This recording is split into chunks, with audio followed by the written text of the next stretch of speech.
Hello students, in this video let us prove one more theorem on closure of a set. Closure of a set also can be defined as A union D of A, where D of A is the derived set. Derived set means collection of all limit points. So note, A closure is the smallest closed superset of A, which is proved in previous video, and this is the definition of A closure.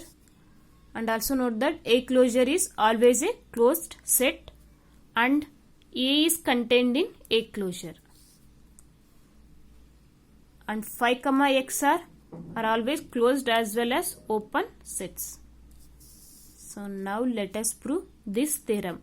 So in one of the video we have proved this theorem. So we can see that these two are quite similar theorems. But here we have used the derived set definition, and let us prove this theorem by using definition of a closure set.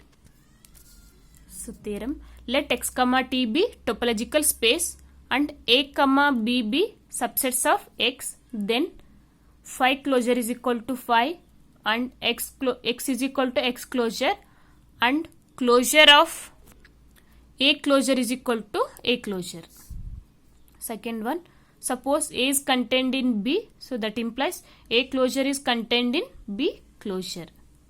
And thirdly, A intersection B closure is contained in A closure intersection B closure. Last, A union B closure is equal to A closure union B closure. Proof. Since phi comma x and A closure are all closed sets, we know that if A is a closed set, then A is equal to A closure. Here all the three are closed sets. Therefore, phi is equal to phi closure, x is equal to x closure, and closure of closure is equal to A closure. Secondly, we have to prove that suppose A is contained in B, A closure is contained in B closure. Therefore, let A be subset of B. So this implies A is contained in B and B is again contained in B closure, because we know we have already said that A is contained in A closure. So this implies A is contained in B closure. That is, B closure is a closed superset of A. But we know that A closure is the smallest superset of A. Smallest closed superset of A. Therefore, A closure is contained in B closure. That is, whenever A is contained in B, A closure is contained in B closure. So thirdly, we know that A intersection B is contained in A. So this implies A intersection B closure is contained in A closure. From 2, by using 2 we can write this one. So again, A intersection B is contained in B. So this implies A intersection B closure is contained in B closure. So by combining these two, we get A intersection B closure contained in A closure intersection B closure. Now fourth one, and we know that A is contained in A union B. So this implies by using 2, A closure is contained in A union B closure.